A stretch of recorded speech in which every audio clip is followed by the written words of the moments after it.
हा video skip करू नका, कारण ही गोष्ट आहे एका दमलेल्या बाबांची. तो रोज घरी यायचा, हसत यायचा, पण आतून पूर्णपणे तुटलेला असायचा. आणि एक दिवस तो घरी आलाच नाही बरं का. तेव्हा त्याच्या मुलाला समजलं बाबा किती दमले होते. सुंदर मराठी कहाणी, शेवटपर्यंत नक्की बघा. तर नमस्कार मित्रांनो, मी संतोष कांबळे आणि आपण पाहतात SK टॉक मराठी. तर चला आपण व्हिडिओला सुरुवात करूया. एक साधा माणूस होता, त्याचं नाव होतं शरदराव. लहान घर, बायको. शरद आतून खूप थकत होता बरं का.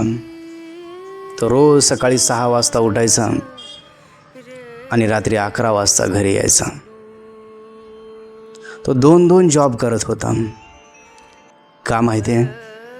कारण त्याला त्याचा मुलगा त्याच्यासारखा कष्ट करताना बघायचा नव्हता. तो एक दिवस घरी आला, पूर्ण ओला, पावसात भिजलेला. त्याची बायको म्हणाली, इतका उशीर का झाला हो?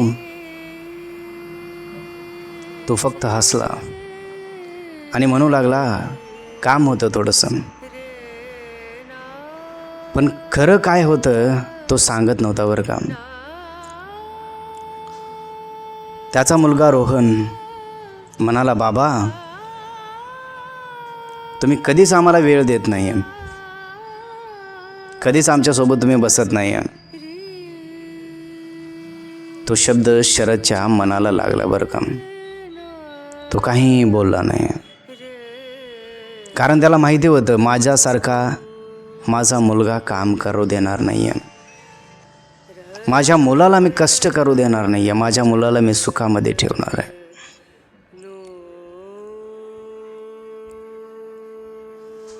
कारण तो जे करत होता ना, ते सगळं त्याच मुलासाठी करत होता. पण आजकाल असंच होतं, आपण ज्यांच्यासाठी आयुष्य घालवतो त्यांनाच वाटतं आपण त्यांच्यासाठी काहीच करत नाही आहे. एक दिवस काम करताना शरदला चक्कर आली. त्याला लवकरात लवकर हॉस्पिटलमध्ये घेऊन जाण्यात आलं. डॉक्टर म्हणाले, तुमचं शरीर आता खूप थकले बाबा, आता तुम्ही काम करायचं सोडून द्या, थांबा थोडं आता तुम्ही. पण शरदराव म्हणाला, डॉक्टर साहेब मी थांबू शकत नाही हो.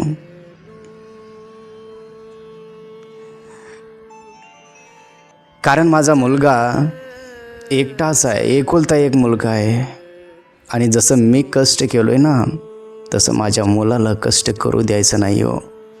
म्हणून मी थकणार नाही आहे, मी थांबणार नाही आहे. कारण त्याचा मुलगा अजून उभा नव्हता, स्वतःच्या पायावरती उभा नव्हता. एक दिवस त्याने मुलाला म्हटलं, बाळा कधी वेळ मिळाला तर तू पण माझ्यासोबत बस थोडंसं. मुलगा म्हणाला, हो बाबा. शरदराव कष्ट करून, मेहनत करून रात्री उशिरा घरी यायचा आणि मुलगा दिवसभर इकडं तिकडं फिरायचा, फिरण्यामध्येच वेळ घालवायचा. शरदराव म्हणायचे, बाळा थोडंसं बस माझ्याजवळ. तो बसतो म्हणायचा, परंतु बसत नव्हता काही. एक दिवस त्याने मुलाला म्हटलं, बाळा मला कसं तरच होतं रे, थोडंसं बस माझ्याजवळ, बोल मला. मुलगा म्हटला, बाबा मला वेळ नाही आहे, मला मित्रांसोबत बाहेर जायचं आहे.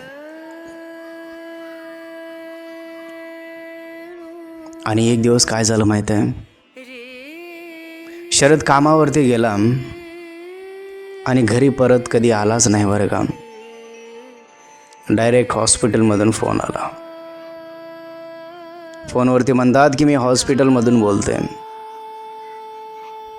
शरदची तब्येत खूप बिकट झालेली आहे. तेव्हा पहिल्यांदा त्या मुलाला भीती वाटली बरं का. बाबा खरंच किती दमले होते. तेव्हा त्याला समजलं. हॉस्पिटलच्या बाहेर तो मुलगा उभा होता आणि आत त्याचे बाबा बेडवरती पडून होते. त्याला ऑक्सिजन मास्क लावलेलं होतं. सगळे इकडं तिकडं धावपळ करत होते आणि पहिल्यांदाच त्या मुलाला भीती वाटत होती. ज्याला तो इग्नोर करत होता तोच माणूस आता हातातून निसटून जात होता. रोहन हॉस्पिटलमध्ये पोहोचतो. आई रडत बसलेली होती. डॉक्टर म्हणतात कंडिशन सिरियस आहे. तो आत जातो. बाबा बेडवर पडलेले होते. ऑक्सिजन लावलेलं होतं. तो थोडा घाबरतो, कारण त्याने कधी बाबांना इतकं कमजोर पाहिलं नव्हतं. तो हळू आवाजात म्हणतो, बाबा मी आलोय तुमच्याकडे. पण या वेळेस बाबांनी डोळे उघडले नाहीत. डोळे उघडले नाहीत. डॉक्टर बाहेर येतात आणि म्हणतात तुमच्या बाबांनी खूप काम केलंय. पूर्ण शरीर त्यांचं थकलेलं आहे. तुम्ही आधी लक्ष दिलं नाही म्हणून ही त्यांची अवस्था आहे. जर तुम्ही आधीच लक्ष दिलं असतं तर ही वेळ त्यांच्यावरती आली नसती. तो शब्द रोहनच्या डोक्यामध्ये अडकून बसतो. त्याच्या हृदयाला लागतो. मी आधी लक्ष दिलं असतं तर माझे बाबा आज या अवस्थेमध्ये पडले नसते. तो स्वतःशी बोलतो, मी हे काय केलं. त्याच्या डोळ्यासमोर तोच सीन येतो. बाबा म्हणत होते, बाळा थोडं बस माझ्याजवळ. आणि तो म्हणाला होता, माझ्याकडे वेळ नाही आहे. आज त्या मुलाकडे वेळ आहे पण बाबा बोलण्यासाठी नाही आहे. आई रडत म्हणते, तुझ्या बाबांनी आयुष्यभर तुझ्यासाठी काम केलं रे. तुझ्यासाठी काम केलं. स्वतःसाठी काहीच ठेवलं नाही. रोहन शांत बसतो. त्याला पहिल्यांदाच समजते. आई एक गोष्ट सांगत होते, तुझ्या बाबाने 2 जॉब केले, डबल काम केले. तुला कधीच कळू दिलं नाही. ते रात्री उशिरा यायचे कारण ते डबल काम करत होते. रात्री ते झोपतही नव्हते. रोहन थरथरतो, म्हणजे ते माझ्यासाठी स्वतःला संपवत होते. तो हॉस्पिटलच्या कोपऱ्यात बसतो. डोळ्यातून अश्रू थांबत नाहीयेत. मी कसला मुलगा आहे. तो पुन्हा आत जातो. बाबांचा हात धरतो. पहिल्यांदाच त्याला त्या हाताचा थकवा जाणवतो. तो हळू आवाजात म्हणतो, बाबा उठा, मी तुमच्यासोबत बसायला आलोय. उठा ना बाबा, मी तुमच्यासोबत बसण्यासाठी आलोय. मला भरपूर वेळ आहे. जितका वेळ पाहिजे तितका वेळ मी तुमच्यासोबत बसतो. उठा ना बाबा, उठा ना. काय उठणार आता. पण मशीनचा आवाज चालूच होता. बाबा शांत. त्या रात्री रोहन झोपत नाही. तो फक्त एकच विचार करतो, जर बाबा आले, जर बाबा परत आले तर मी सगळं बदलणार. सकाळ होते. डॉक्टर बाहेर येतात आणि म्हणतात, आमच्याकडे एक बातमी आहे. आणि त्या एका वाक्याने रोहनचं आयुष्य कायमचं बदलणार होतं. सकाळी डॉक्टर बाहेर आले आणि त्यांनी जे सांगितलं ना ते सगळं संपवलं. आम्ही प्रयत्न केला पण नंतर एक कायमचा मुलगा तुटला. रोहन डॉक्टरकडे बघतो. हात थरथरत होते. तो विचारतो, बाबा कसे आहेत माझे. डॉक्टर साहेब, बाबा कसे आहेत माझे. बाबा ठीक आहेत ना. डॉक्टर खाली बघतात आणि म्हणतात, सॉरी, आम्ही त्यांना वाचवू शकलो नाही. तो मोमेंट तो मोमेंट जिथे आवाज बंद होतो आणि आतून सगळं कोसळतं. रोहन जागेवरच बसतो, डोळ्यातून अश्रू येतात पण आवाज येत नाही, कारण त्याला समजतं तो उशीर झाला होता. तो हळूहळू आत जातो. बाबा शांत पडलेले, पहिल्यांदाच ते इतके शांत दिसत होते. तो बाबांचा हात धरतो आणि म्हणतो, बाबा उठा ना, मी आलोय. उठा ना बाबा, प्लीज उठा ना, मी आलोय.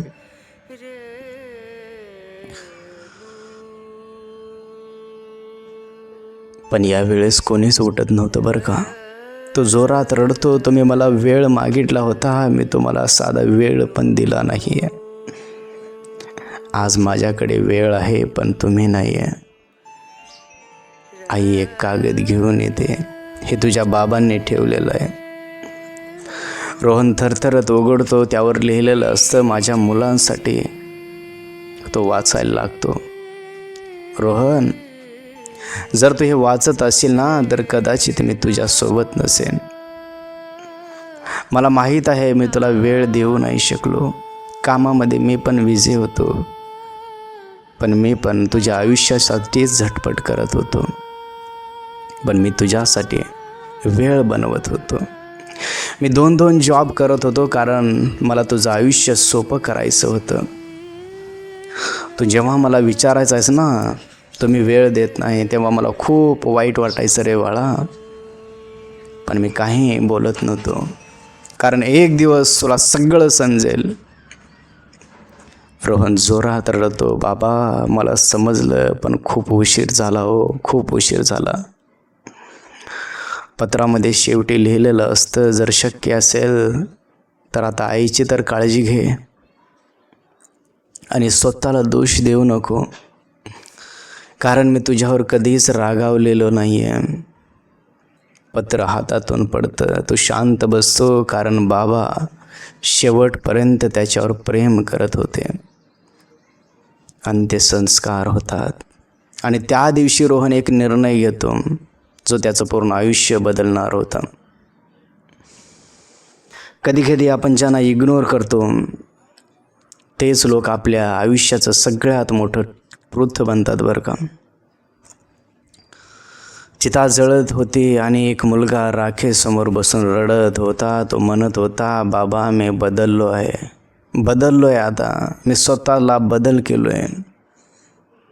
पण ज्याच्यासाठी आपण बदलतो तेच नसतात बरं का. अंत्यसंस्कार संपवतात, सगळे लोक निघून जातात, फक्त रोहन आणि त्याच्या बाबांची राख त्या ठिकाणी असते. तो राख हातात घेतो आणि म्हणतो, बाबा एक चान्स द्या ना मला, एक चान्स द्या ना मला, मी पण तुमच्यासोबत बसतो. जितका वेळ पाहिजे तितका वेळ मी तुम्हाला देतो. पण आता वेळ संपला होता. त्याला समजतं बाबा कधीच वेळ मागत नव्हते, ते फक्त त्याच्या आयुष्यात थोडी जागा मागत होते. काही दिवस जातात, रोहन पूर्ण बदलतो. तो आईसोबत बसतो, तिच्याशी बोलतो, कारण आता त्याला समजलं आहे वेळ परत येत नाही. एक दिवस तो बाबांच्या जुन्या कपाटात पाहतो, त्याला एक छोटी पिशवी सापडते. त्यात काही पैसे असतात आणि एक छोटी चिठ्ठी असते. त्यावर लिहिलेलं असतं, रोहनसाठी पहिल्या पगारामधून सेव्ह केलेले पैसे. रोहन थरथरतो, कारण 80 रुपये त्या ठिकाणी ठेवलेले असतात. बाबांनी स्वतःसाठी काहीच ठेवलं नाही आहे, पण मुलासाठी शेवटपर्यंत साठवत होते.